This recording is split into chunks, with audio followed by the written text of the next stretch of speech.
Welcome to Play and Paint Channel.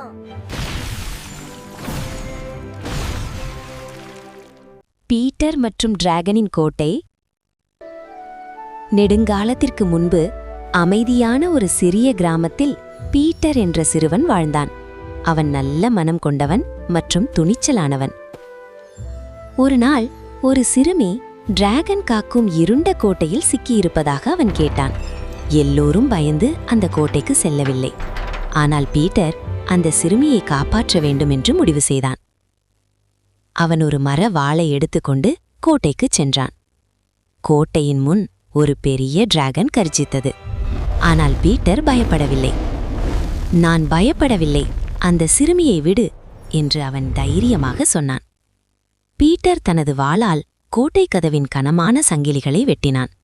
Dragon சோர்ந்து பறந்து சென்றது. பீட்டர் கோட்டையின் உள்ளே ஓடி அந்த சிறுமியை கண்டான். கவலைப்படாதே என்று பீட்டர் சொன்னான். இப்போது நீ பாதுகாப்பாக இருக்கிறாய். அந்த நாள் முதல் பீட்டர் தனது கிராமத்தில் ஒரு துணிச்சலான வீரனாக அனைவராலும் பாராட்டப்பட்டான். Play and painting.